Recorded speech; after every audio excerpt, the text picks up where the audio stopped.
Princess Diana's tragic final words to firefighter after crash revealed. In the early hours of August 31st, 1997, the world was stunned by the shocking news that Princess Diana had been in a catastrophic car accident in the Pont de l'Alma tunnel in Paris. What had been intended as a quiet evening away from the public eye with her companion, Dodi Fayed, ended in tragedy that would change British and global perceptions of the royal family and the media forever. Diana and Dodi, son of Egyptian billionaire Mohammed Al Fayed, had been traveling in a black Mercedes-Benz S280. Their driver, Henri Paul, was a deputy head of security at the Ritz Paris, where Diana and Dodi had been staying earlier that night. According to reports, the car sped off from the Ritz around midnight, trying to evade paparazzi who had been following the couple throughout the evening.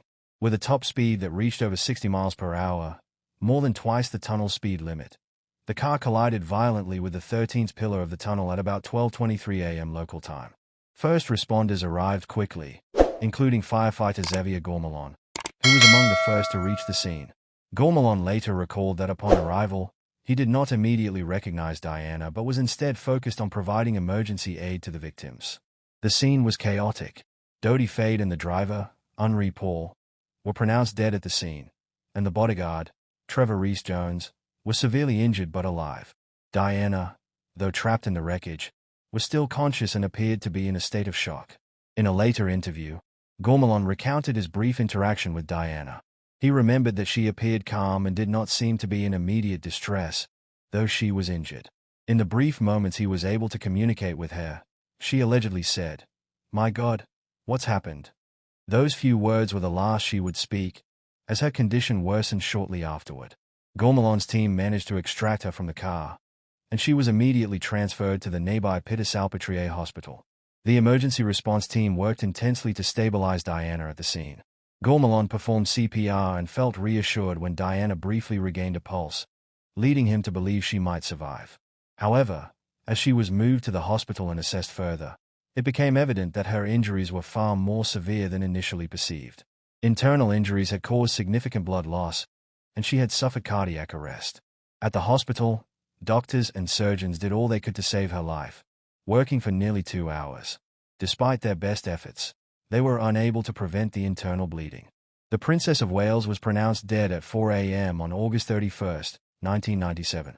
The news reverberated around the world almost instantaneously, sparking an outpouring of grief and shock from people of all backgrounds. The investigation into the crash was exhaustive. Both French and British authorities carried out extensive inquiries, and speculation over the cause of the accident ran rampant. It was determined that Henri Paul was under the influence of alcohol and prescription drugs, which may have impaired his ability to drive safely. Additionally, the pursuit by paparazzi was thought to have increased the pressure on the driver to speed up, contributing to the fatal crash. Over the years, conspiracy theories have arisen surrounding Diana's death, speculating that foul play may have been involved, partly fueled by Mohammed Al Fayed, who believed that the accident was not purely accidental. However, multiple investigations, including Operation Paget by the British Metropolitan Police, found no evidence of any foul play. The official conclusion pointed to a tragic combination of human error, high speeds, and the aggressive pursuit of photographers. In the aftermath of the crash, Diana's death prompted a widespread re-evaluation of the media's role in the lives of public figures, especially members of the royal family. The public was outraged by the intrusive behavior of the paparazzi, who had relentlessly chased Diana in the months leading up to her death.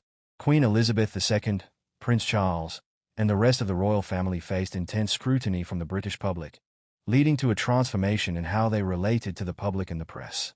Diana's funeral was attended by dignitaries and admirers from all over the world, with her sons, Prince William and Prince Harry, walking behind her coffin in a procession through the streets of London. Reflecting on the last words Diana spoke, firefighter Xavier Gourmelon has described how the experience left an indelible mark on him. The phrase, "My God, what's happened?" became hauntingly symbolic of Diana's life, often tumultuous, shaped by her own curiosity, compassion, and a struggle for control over her destiny.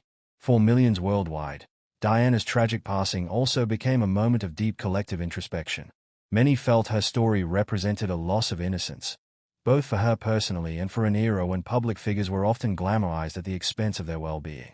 Today, Diana's legacy endures through her humanitarian work and her sons, Prince William and Prince Harry, who continue her commitment to mental health, social justice, and charity. Her untimely death remains a powerful reminder of the risks and challenges that come with fame, a lesson deeply ingrained in the lives of her children and a generation that witnessed the tragedy.